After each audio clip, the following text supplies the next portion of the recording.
Hey guys, welcome back to Great Company.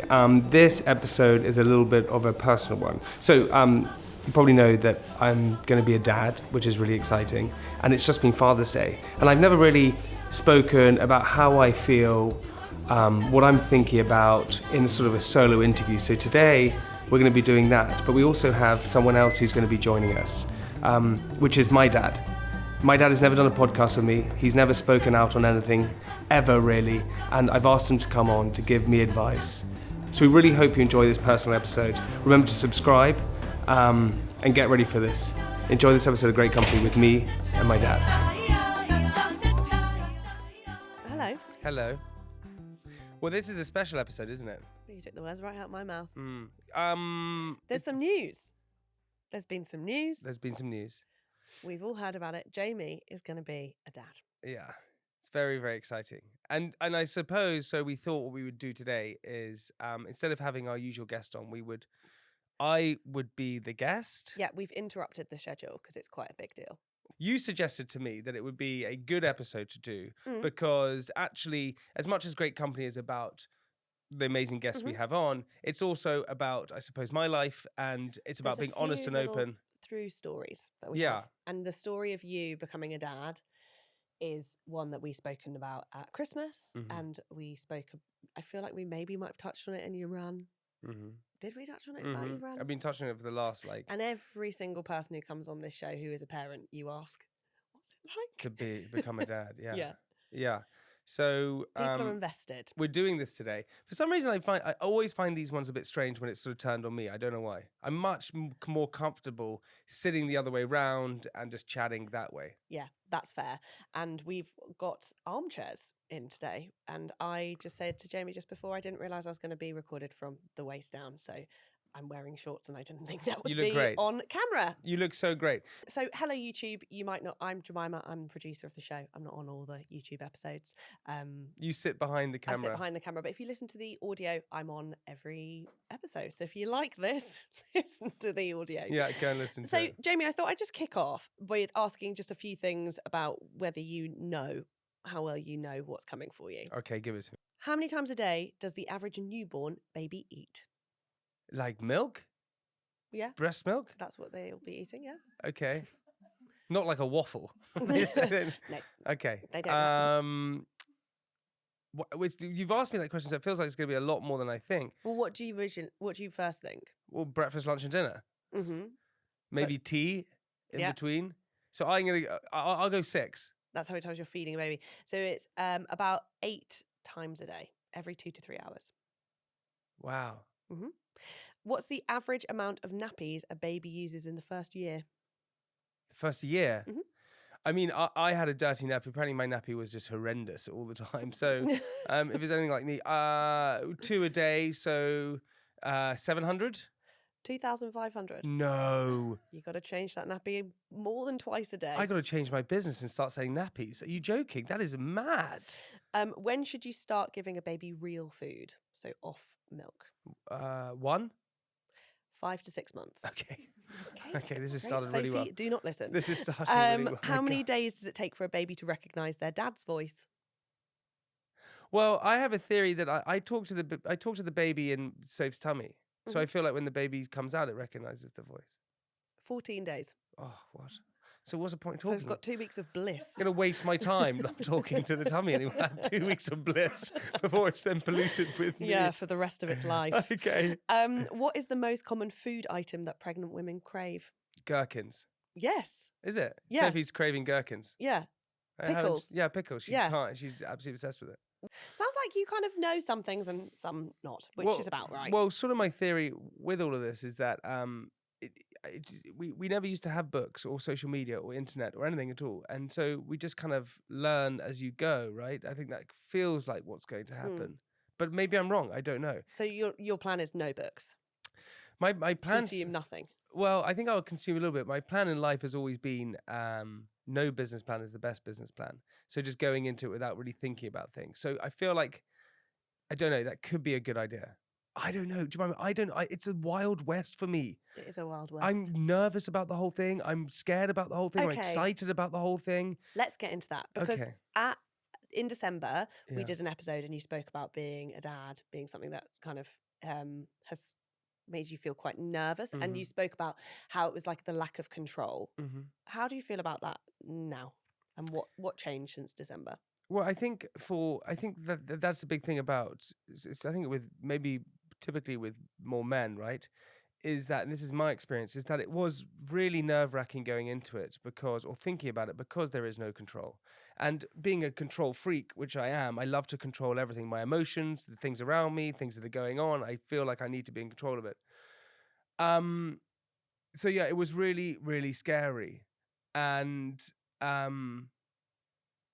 was really scary to think about all those things not being under control. But also the biggest thing that I was scared about was the responsibility. With everything typically in life, you can drop it if you want to. Going to the gym, you don't have to do it. A business, worst comes to worst, you can liquidate the business. You can let the business fold. Friendships, relationships, you can kind of move away from them. Anything, but with a child, typically you sort of that's the responsibility there for life. And I really, really panicked about that. And I just couldn't get my head around it. I was just like, are you kidding me? I just don't. That was the one thing. I was like, all of my friends, all of the people I knew just looked so tired and so worn down, and they couldn't go to the gym, and they couldn't do this, and they couldn't do that. And that was really scary. And then I spoke to my dad, and I phoned up my dad to ask him for advice. And I said, Dad, so what do you think about kids? Do you think it's a good thing? And he said, well, I've got 6 of them. So and you're one of them. And I'm one of them. But he said the best thing, and this changed it all for me. He said, well, if I had never had kids, you and I wouldn't be having this conversation. And I went, oh my God, that's so right. And I've always been someone in life who has always just done it. Climb to the top of the tree, I'll do it. Go running with the bulls in Pamplona, I'll just go and do it. Starting business, I'll just do it. I've always just done things. And do I want to go through life and thinking, God, maybe I should have done that? Like, what if? And if I hadn't have done that, then I would never know what a conversation is like to hopefully have with my son or daughter, whoever it is, like my dad did with me. So that was the turning point for me. And so since then... When was that? Beginning of this year. Okay. And so since then, I've sort of succumbed to it. And it's with all these things. It's like with worrying about exams or anxiety or everything. When you take away the fear from it and you just accept it, that kind of makes it a bit more free, I suppose. So I'm now in a space where actually I'm nervous and scared, but I'm also excited, where I used to just fear it. Does that make sense? That makes a lot of sense. Okay, well, there you go. So you're feeling I'm anxious shitting myself still. I'm absolutely... About the same things? Or has it changed? I just want a healthy, happy baby, and everything else is a positive. That's all I care about right now. And I don't know, that's the thing which I think most people get scared about, right? Is that you just want a healthy, happy baby. That's all you want. And if they're healthy and happy, okay, that's fine. That's all I care about. So it's a really beautiful, amazing time. But do I feel prepared to be a dad? No. Like, I can't even drive. But I need a license for that. Don't need a license to have a kid. It's wild. It's wild. Yeah. It sounds like the fear has moved from the fear of control to now it's a bit more focused of like, okay, this is happening and I want a healthy, happy baby. Yeah. How are you managing that anxiety? I think life and God and whoever created all of this, or whatever reason this was created, I really truly believe the reason why we have 9 months from conception to giving birth is so people can get their heads around the fact that they're actually going to have a baby. Trust the process. You slowly trust the process, and you slowly get into it, and you slowly kind of go, okay, fine, this is actually happening. Because when Sophie told me... Yes, I want to know, because in December we obviously spoke about when she thought she was pregnant, and you left the restaurant, yeah, which was not a good move. Yeah. How was this time when it was real? Yeah, so if you haven't listened to that episode that Jemima and I did, Sophie thought she was pregnant before Christmas, and it really shook me. I was not prepared for it, Mm-hmm. and I was so anxious that I had to leave the restaurant, which is not a very good thing to do to your partner, especially in those situations. And then when she told me, I said to her, the one thing I really would love you to do is just to film it. Mm. So she did film it, and that's Why did you want it filmed? because I just love capturing everything. Okay. For me, I like To watch it back? Yeah, Okay. I just love it. I love it. Like I have a really good memory, but I also have a bad memory, and I get like and pictures for me and like videos. My dad and my family like always like we filmed me growing up, right, with like video cameras. I had a video camera the whole time. I used to, wherever I went, so I love capturing everything. And when she told me, I was it's like an amazing moment of like, are you kidding me? What? And it felt like the same moment when I proposed, where you feel like you're slightly floating. And I can only imagine that's like severe anxiety that goes through your body, but also excitement at the same time. So it was just an amazing, beautiful moment. It was insane. It was insane. And you didn't leave. And I didn't leave, which is the big thing. I stood my ground. I went, I'm so excited. Really? Yeah, and I was excited. And I wasn't pretending or trying to put on a face. I was excited. But I just want to be a good dad. Yeah. Like that's the big, I just want to be a good dad. You said something earlier about having 9 months to prepare, and you're like, whether God or whatever it is gives us a. Have you got more? Because you've mentioned this quite a few times on the show about praying.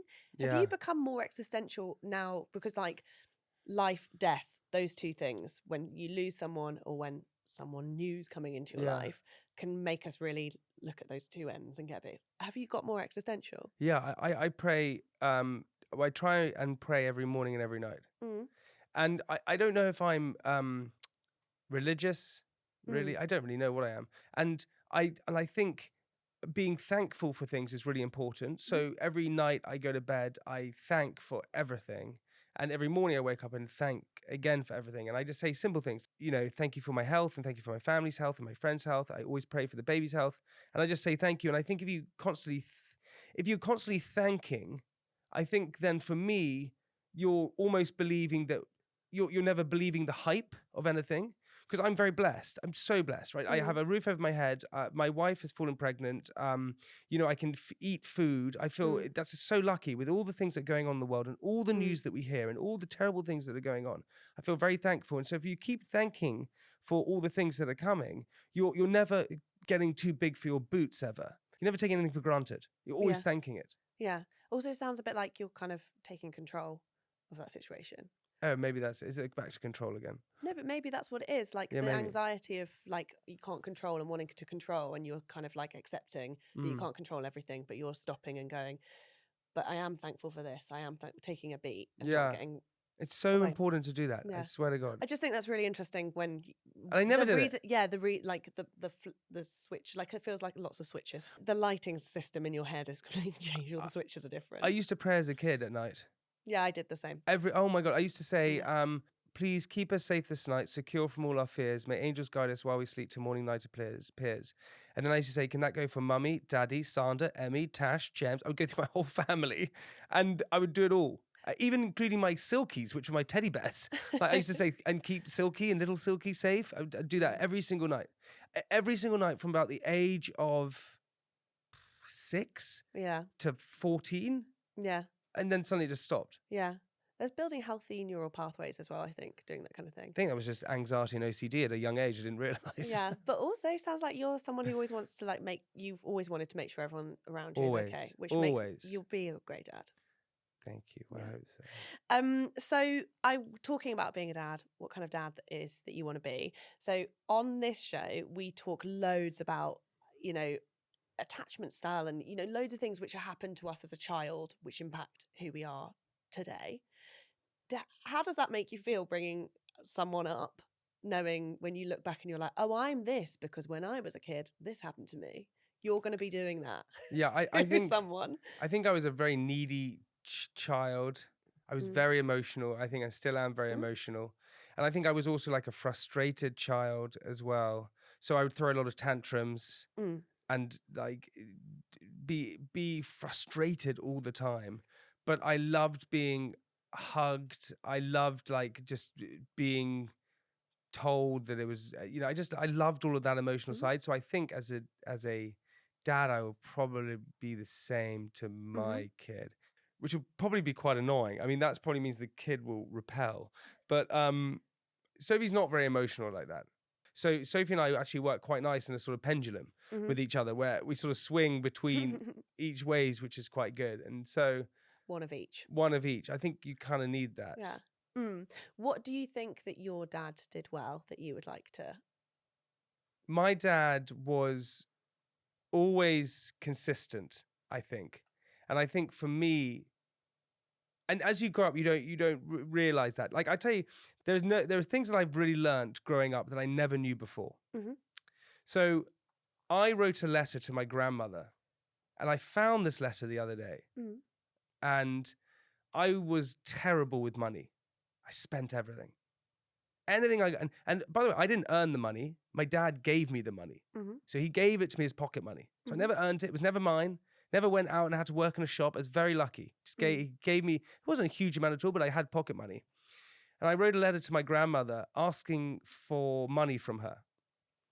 And in the letter, I said something like, my train tickets are expensive and I'm writing to you, Granny, to like possibly have £200. Can you please send me £200? You'll be the greatest grandmother.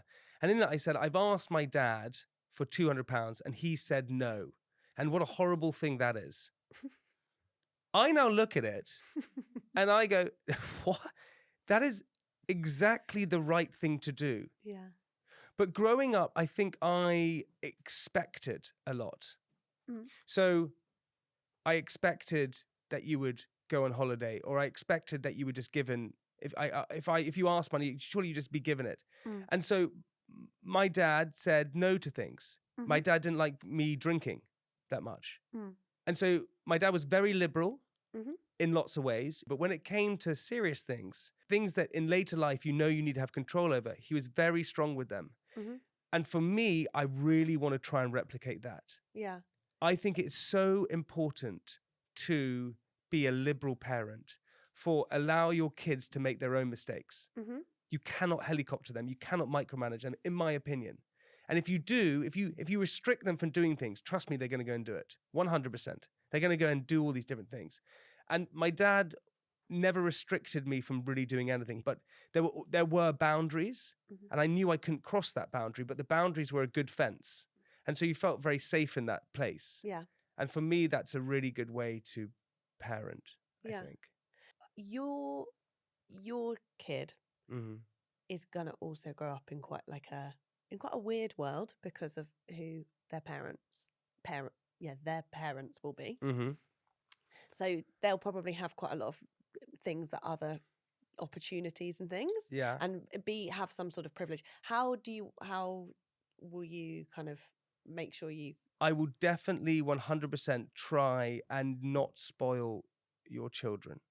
Because if you grow up expecting, then that becomes a problem in later life. And I think work ethic is a really good thing. I try and understand why I have a good work ethic. My dad was an entrepreneur, so he was always going to work.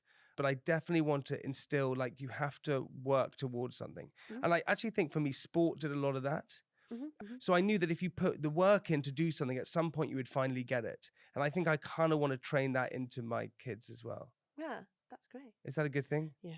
Oh my God, I feel, oh Jesus, am I saying the right things? I don't know if I'm saying the right things. I think it's I think your instinct... What is wrong and right? I don't know. Instinct to follow your instinct. I think people have a lot of opinions in this space. And like, a lot of people have said, you just listen to your instincts with these things. You just listen to your instincts. Yeah. Well, we have with us today, your dad is actually here, Nick. Yes. Would you like to come on? So this is my dad, Nick. Mr. Laing. Laing. Well, I mean... How do you pronounce it? Laing. Like laying an egg. Oh. Laying. Well, it's not laying. It's not laying, but it's near it. It's near that. Okay. I'm laying an egg. Slightly. It's still wrong, but that's all right. Close. This is my dad. I've never invited him onto a podcast. Don't really know why. You don't love me. Okay, come on. Here we go. The tables are now going to turn. It's all coming out. But we've spoken about this, Paul. We can speak about it here. We had Amal Rajan on the podcast, and we spoke a lot about dads on that, and I realized that you and I we had never had like a conversation about parenting or anything like that properly, and so I spoke about it on the podcast, and it was kind of a very emotional moment for me. And I think a lot of people were very invested. We've had so many people email in and say, Jamie, Well, father-son relationship is a strange thing, right? Yeah. What was Jamie like as a kid? Nightmare. Really? Absolute nightmare. From beginning to end. It's starting. Tell us everything. It's starting to ease now. Oh, really? I think it is. I actually think it is starting to ease now. Can't be totally honest. How bad was I? Because baby one was, Alexander, who's older, your elder brother. So baby one was Tash, who for my dad's first marriage. Yeah. Baby two, Gems. Baby three with my mum was my brother Alexander. Fine. Then I was the next baby. Alexander was an angel child. Still is. And still is. Yeah. So I guess it makes sense the second one's going to be a nightmare. A nightmare. Yeah, absolutely. But from the get-go? Yeah. But I mean, I think what was the horoscope? Beware the Scorpio born at dawn. He was born at dawn. I was a nightmare in so many ways. He came out a nightmare and just continued. And I used to steal things from my dad. Like I used to steal money and keys. It was the house keys that was and we found them down the drain. I used to steal things. I don't know why. It's mad. How did you understand why he was like that? Were there things that he would do where you were like, oh, I was a bit cheeky? Or... Well, the answer is you didn't really bother about understanding it. Just trying to find the keys. Yeah, exactly. That's hilarious. You didn't even think you didn't think why he was doing it. Do you know what's so funny? That it's so true. Back then, you wouldn't. You're not thinking like, is there something odd with this child? No. You're just thinking, where's he put the keys? Where's he put the keys? And now we. And when I find them, I'm going to give him the rocket of his bloody life. That's true. Yeah. It's so true. Where now we think, and maybe we overthink it. We think, oh well, there must be something wrong with the child. Maybe there's something going on there. Mm. And maybe I was probably just a naughty kid, I think. Yeah, a lot of energy though. A lot of energy. Needy, Dad? Was I needy? I don't think you were any needier than any of the others. You just were different. But every child's different. Every child has their own characteristics, and whether one's good or one's bad, it's what they are, and you kind of roll with it. So then, in your opinion, what's the best way to parent a child? Would you say? Don't read the books. Really? No. Why? Explain that to me. You remember your childhood. Yeah. Okay. I mean, the thing is, one of the most important things is you're not going to get it right. Mm-hmm. Okay. No one does. And perhaps there are a few exceptions, but most people don't get it right. You're going to make mistakes. We all make mistakes.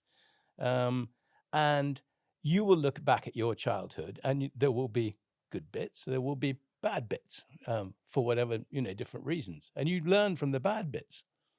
That's, in sort of traditional societies, it was the grannies who helped bring up the children. Yeah, in villages. Because they've got the experience, they've done it before. So we've kind of lost that in our culture, which I think is a shame. Yeah, we did. You were brought up by the village. Absolutely. And they instilled into the child all, the culture and the parameters that you grow up with.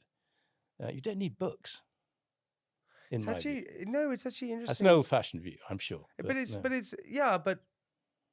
we've been through centuries doing that, right? And totally. So there is a way of doing it. And I definitely think there's an argument to suggest that we are too overcome with information. That when there is too much information, we don't really know the good from the bad, the left from the right. And so it's like going through weeds and you're like, well, hang on, do I need to do this? Or do I need to do that? Or what do I do here? Or what do I do there? You don't really know what is right. And everyone has an opinion. Yeah, everyone. Everyone has an opinion, which is the tough thing. Do you find that calming when he says don't read the books? Yeah, massively. Yeah. Honestly, massively. That's what dads do, calm you down. And don't overprotect. Yeah, but how do you not do that? Explain that to me. It manifests itself in hundreds of different ways. I think, I look at parenting today with parents much younger than me, and they don't give their children the freedom they need. I notice it in so many ways. I mean, even when it comes round to, disinfecting kitchens or not letting their children scrabble around in the dirt and put their fingers in their mouth or get licked by the dogs who 10 minutes before have had its nose up another bottom. It's you build immunity. If a child gets its hands dirty and puts the dirt in its mouth, it's not going to die. It's fine. It's just the system will deal with it. Let them do it. It's fine. You were quite liberal like that. You let us climb trees, and you let us go on like different things, and you let us but everything. We lived on a farm when we grew up, and so it was just like a playground for a kid. You can't imagine growing up on a farm, what that is like, from hay bales to combine harvesters to lambing to it was a playground, and so many dangerous things. Well, you had a trampoline in the garden with no net. Yeah. So if you bounced off, you bounced off. And I bounced off a lot. Yeah. But it's true. You become resilient. And you learn. Because you bounce off once. You don't bounce off again. Okay, so can I ask you then another? So, in your opinion, what are the don'ts as a parent? Don'ts. I think it's the you've got to create parameters. You just touched on that earlier on. But within those parameters, I think you should allow your children the freedom to express themselves and forge their own paths. I think it's obviously age related. When they're younger, perhaps they need a little bit more channeling, but as they grow older, they have to be able to express themselves and make their own decisions. Parents are making decisions for their children when children should be making the decisions. You should be there as for advice. Well, the one thing that you did care about was alcohol. You always had a thing about alcohol. Yeah, but that's probably because my dad was an alcoholic. Yeah. So I'm conscious of it. I wish that was one thing which I wish. I drank way too much in my 20s. Yeah, but you also spent too much money. That's true. It's true. Yeah, it's true. It's true. It's true. How did you, just talking about letting kids make their own decisions, obviously Jamie made the decision to go on Made in Chelsea, and then is kind of catapulted into this very public persona, which he's absolutely thrived and built this amazing career in. Yeah. How was that for you? Because all of a sudden there's so many opinions about your son on TV every day. You're seeing him maybe doing things which maybe you wouldn't have heard about. Like, how did you find him suddenly being as I don't do Instagram, actually, I don't know anything that's happening. So it's fine. Probably quite right. But when he first went on Chelsea, how did you find him suddenly, everyone knowing who your son was? Well, because in Jamie's way, he rang up everybody. He rang me and said that he'd had this opportunity. Should I do it? He rang his mum, said I got this opportunity. Should I do it? He rang everybody you could think of, saying he'd already made the decision. He knew he was going to do it, but he just needed that reassurance. Yeah. And then when he did do it, yeah. and he's 5 years in, he's a known character. Was that hard watching or seeing? Be honest as well. Yeah. Were there any moments which you were just like, no, not at all. I mean, pinnacle of my career is Jamie Laing's dad. I've had my photograph taken. Jamie Laing's dad. Sweet. I think there were moments though. Where like I was just not present. Yeah. For many years I wasn't present. And Dad finds it, just to carry it, Dad finds it very hard to talk about. Like Dad's not an open book. That's why coming on the podcast today is quite like a Dad will come on and talk about travel, business. He can talk about countries. He's got a plethora of knowledge about different things. But talking about emotional side of things, Nick Laing is not good at that. So a lot of people aren't. So, but you can be honest, because it doesn't affect me one bit. But I was not present, and I wasn't always there for a lot of the period, was I? No. Yeah. You weren't in your early 20s. Yeah, you were on a different planet. Totally different planet. Yeah, we didn't see you, and you were fickle as well. You you would say you would do something, and then you let people down badly, and that was not good. Yeah. It's a really bad trait to have. It's a big wake-up call at some points. That's something I realised it. And you don't realise it because you're being selfish. And you think, well, if it doesn't bother me, why would it bother the other person? Yeah. That's all you think about. It wasn't good. Yeah, but also it's letting your kid make their decisions and... Yeah, no, absolutely. Yeah. Dad never said anything. He never said anything. Dad never... You really didn't. You really didn't. Like, if I'm being totally honest, you never said to me you're being an idiot, or you're being a bit of a dick, or you're letting your family down. You didn't really... Wouldn't have made any difference. No, it probably wouldn't have at the time. But, you know him. But there wasn't any of that where my mum made it quite clear a lot of the time. Which made me retract even more a bit. Yeah.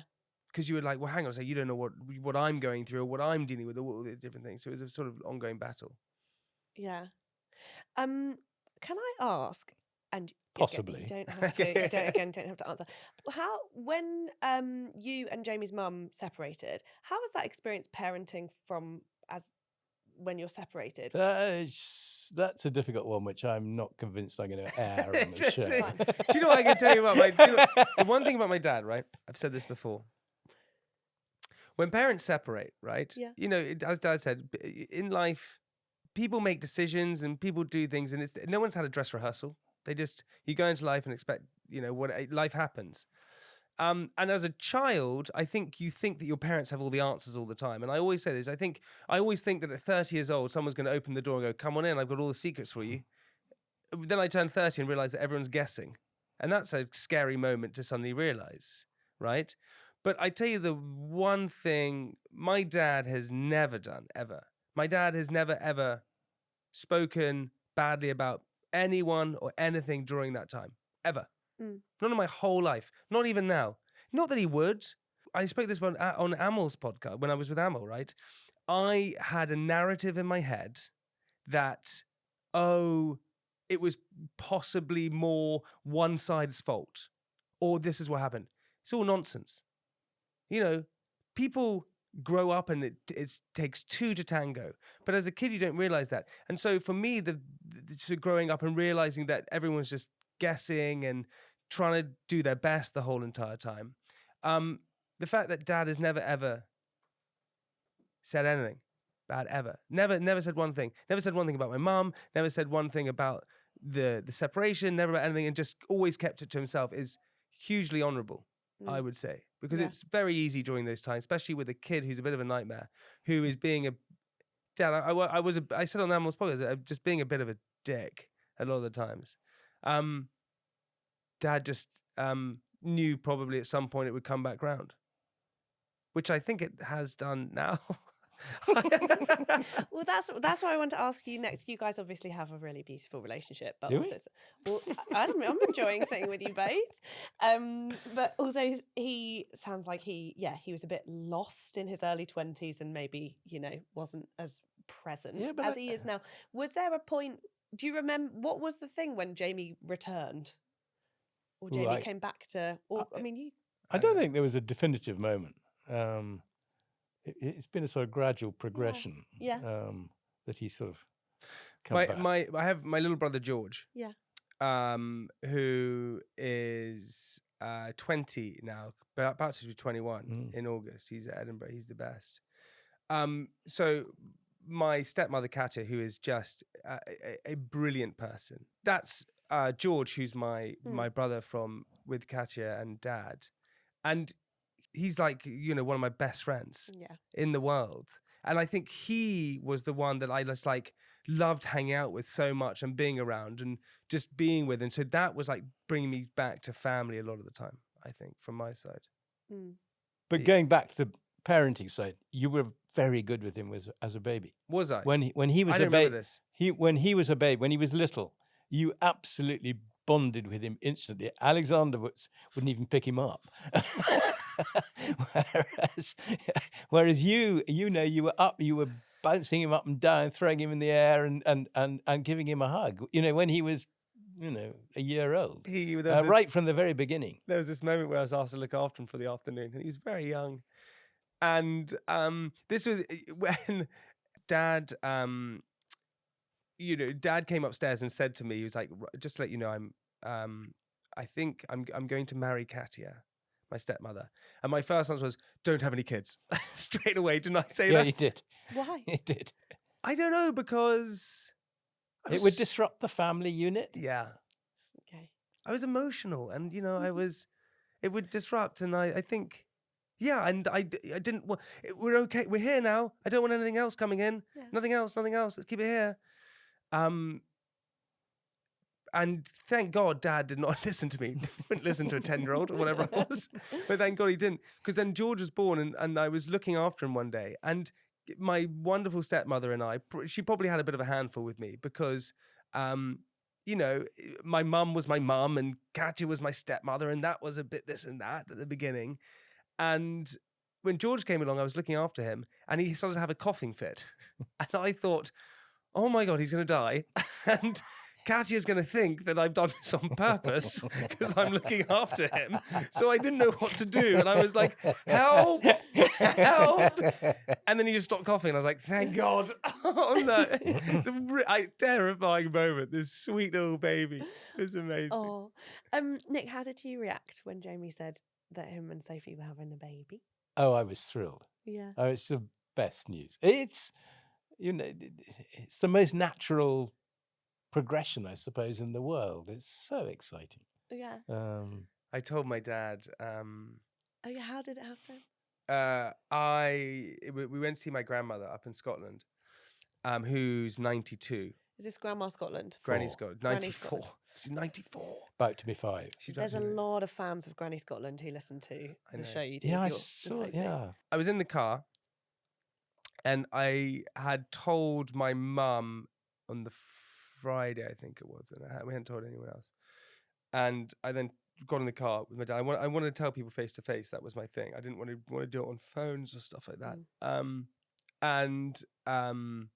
I got in the car and I told Dad in the car when we were driving to see. It was quite late, and I just picked me up from the station at Edinburgh. You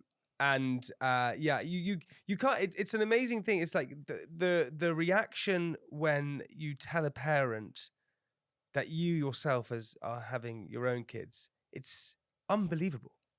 And Dad just smiled. You didn't say anything. You did the same reaction when I said to you I was going to marry Sophie.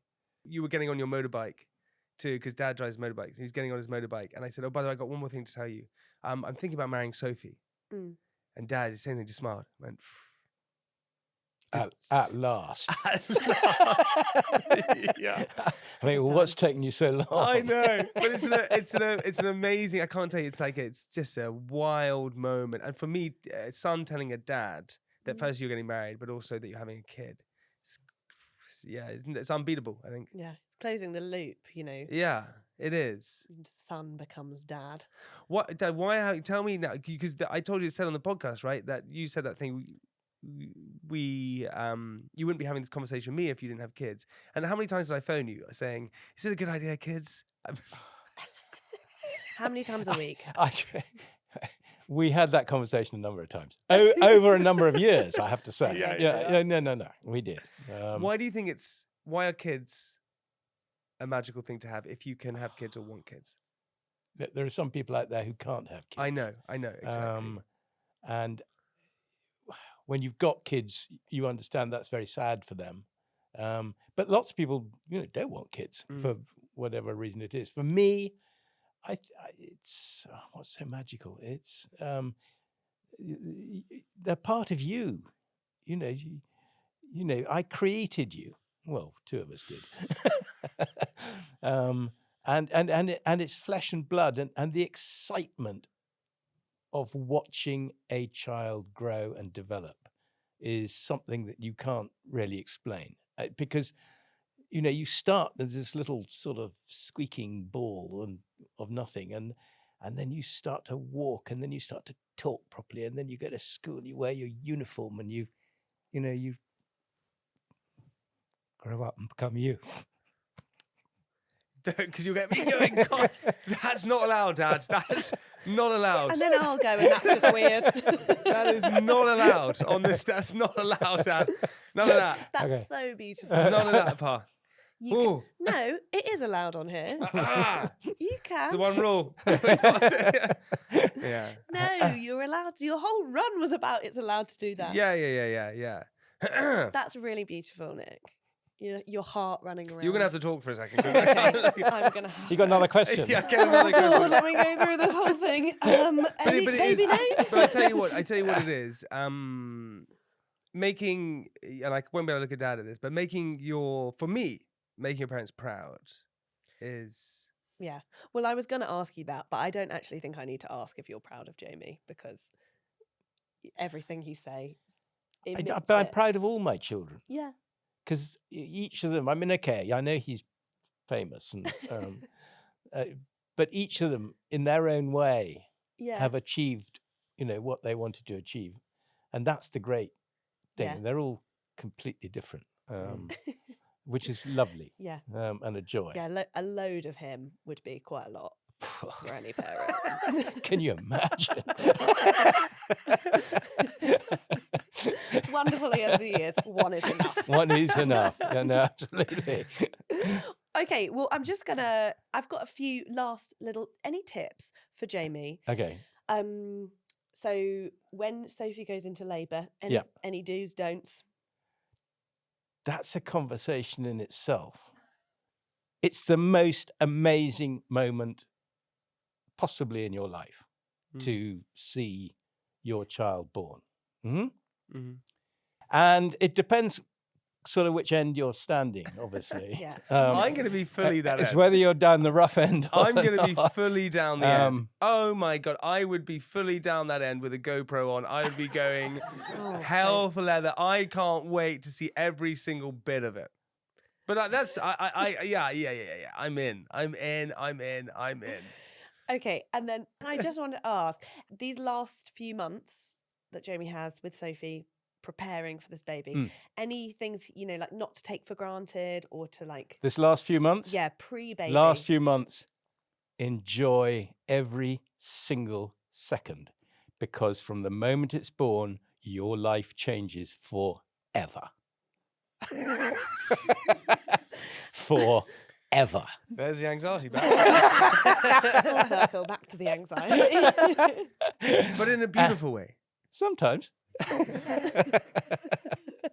It's hard work. It's hard work. To begin with, it's hard work. You're tired. I get that, but I can be tired. I'm fine with tired. Yeah. And I'm fine with playing whack-a-mole.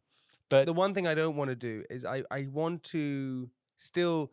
I think the one thing that I hear from a lot of couples is they say, oh, we had to learn to fall back in love again. And for me, I just want to make sure that Sophie and I are always the priority. And then there's also the baby as well. It's not going to happen. Okay, well, I'm good. It's my idea. I'm out. The baby is the priority for Sophie. Yeah. And you are nothing on the sidelines. Just get used to it. Okay. You'll be brought back in again. And don't argue back. No. Yeah, that's the one thing that just, and do your bit. Which is?